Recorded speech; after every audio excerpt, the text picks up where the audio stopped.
दोस्तों, आखिर लॉरेंस बिश्नोई सबसे बड़ा गैंगस्टर कैसे बना? इसका जन्म 22 फरवरी 1992 को पंजाब में हुआ था। यह देखने में इतना गोरा और खूबसूरत था कि इसकी मां ने इसका नाम लॉरेंस रखा। लॉरेंस एक क्रिश्चियन नाम है जिसका मतलब होता है एकदम साफ और चमकता हुआ सफ़ेद। लेकिन उस माँ को क्या मालूम था कि जिस बेटे का नाम वह सफ़ेद रख रही है उसके कारनामे इतने काले होंगे कि वह पूरे कुल पर दाग लगा देगा। यह परिवार बिश्नोई समुदाय से आता है, इसलिए इसका नाम हो गया लॉरेंस बिश्नोई। लॉरेंस इतना स्मार्ट, एक्टिव और स्पोर्टी था कि माँ और पिता को लगता था कि वो स्पोर्टमैन बनेगा, खेल की दुनिया में अपना नाम करेगा। न सिर्फ माँ बाप का बल्कि खेल में देश का भी नाम करेगा। लॉरेंस बिश्नोई जुर्म की दुनिया का ऐसा नाम बन गया है जिससे कई राज्यों के लोग खौफ खाते हैं और कई राज्यों की पुलिस को इसने परेशान कर कर रखा है। एक स्मार्ट नौजवान कैसे देखते ही देखते एक खतरनाक गैंगस्टर लॉरेंस बिश्नोई में तब्दील हो गया कि जेल में होने के बावजूद जुर्म की दुनिया में उसका सिक्का चलने लगा। अब वो जेल से ही अपने काले कारनामों को अंजाम देता है। हाल ही में सिद्धू मूसेवाला की हत्या के बाद एक बार फिर से लॉरेंस बिश्नोई का नाम सामने आया है। लॉरेंस चंडीगढ़ में स्थित पंजाब विश्वविद्यालय में पढ़ाई करता था। वो कुश्ती लड़ता था, वर्जिश करता था और बेहद स्पोर्टी था। इसी दौरान वो राजनीति में उतरा। लॉरेंस ने चुनाव लड़ने के लिए एक संगठन बनाया जिसका नाम student organisation of Punjab university यानी SOPU रखा और इसी बैनर के तले उसने छात्र संघ का चुनाव लड़ा। जीतने के लिए सारे हथकंडे अपनाए, लेकिन वह चुनाव हार गया। हार का बदला लेने के लिए उसने एक रिवॉल्वर खरीदा। साल 1911 में जब चुनाव में लॉरेंस को हराने वाली टीम से सामना हुआ तो भिड़ंत में लॉरेंस ने फायरिंग कर दी। उसके बाद उसके ऊपर पहला FIR दर्ज हुआ। दरअसल उस वक्त पंजाब में गैंगवार का दौर था। इन्हीं में से एक गैंग थी दविंदर बम्बिहा की। बम्बिहा और लॉरेंस बिश्नोई ग्रुप के बीच बात बात पर टकराव होने लगा। दोनों के बीच गैंगवार हुई जो पंजाब में जग जाहिर थी। लेकिन 2016 में पुलिस एनकाउंटर में दविंदर बम्बिहा मारा गया। दूसरी तरफ बिश्नोई अपराधों में लिप्त हो गया था।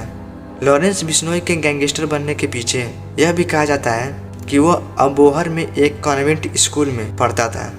उस समय उसकी एक गर्लफ्रेंड थी। दोनों चंडीगढ़ के DAV स्कूल में 12वीं की पढ़ाई कर रहे थे। दोनों शादी भी करना चाहते थे, लेकिन चुनाव हार जाने के बाद होने वाली गैंगवार में उसकी गर्लफ्रेंड का मर्डर हो गया, जिसका बदला लेने के लिए वो पूरी तरह से अपराध की दुनिया में घुस गया। लॉरेंस को छोटे मोटे अपराधों में मज़ा आने लगा। इसी दौरान उसके मन में डॉन बनने का सपना जाग उठा। इसी के चलते बिश्नोई ने कुछ खिलाड़ियों और पुलिस वालों के बच्चे को मिलाकर एक गैंग बना ली। उन्हें अपराध में शामिल कर बिश्नोई ने अपना नेटवर्क पहले पंजाब और हरियाणा में फैला दी। बिश्नोई के खिलाफ पहली FIR हत्या के प्रयास की दर्ज हुई। उसके बाद अप्रैल 2010 में एक घर में घुसने को लेकर दूसरी FIR हुई। फरवरी 2011 में मारपीट और फ़ोन की चोरी का केस दर्ज हुआ। ये सारे केस स्टूडेंट पॉलिटिक्स से जुड़े थे। बिश्नोई के अपराध का सिलसिला जारी था। साल 2016 में बिश्नोई पर एक कांग्रेस नेता की हत्या का आरोप लगाया गया था। उसने खुद फेसबुक के जरिए हत्या का जिम्मा लिया था। लेकिन बिश्नोई अचानक से तब एक बड़े अपराधी के तौर पर जाना गया जब 2018 में दिल्ली पुलिस ने संपत नेहरा के खिलाफ चार्जशीट दायर की है। संपत नेहरा 2018 में बेंगलुरु से पकड़ा गया था। पूछताछ में सामने आया था कि संपत अभिनेता सलमान खान की हत्या करने वाला था। सलमान खान की हत्या की सुपारी उसे लॉरेंस बिश्नोई ने ही दी थी। इस खबर से फिल्मी दुनिया से लेकर मीडिया में हड़कंप मच गया था। इसके बाद दूसरी बार बिश्नोई ने 2020 में शार्प शूटर राहुल उर्फ बाबा को सलमान की हत्या के लिए मुंबई भेजा था। इसके बाद ये भी सामने आया था कि 2024 में लॉरेंस बिश्नोई ने फिर से सलमान खान पर हमला करवाया था। कहा जाता है कि लॉरेंस बिश्नोई सलमान खान से नफरत करता है क्योंकि सलमान खान को काला हिरण शिकार मामले में दोषी करार दिया गया था। दरअसल लॉरेंस जिस बिश्नोई समुदाय से आता है वो हिरण के संरक्षण और रक्षा के लिए जाना जाता है।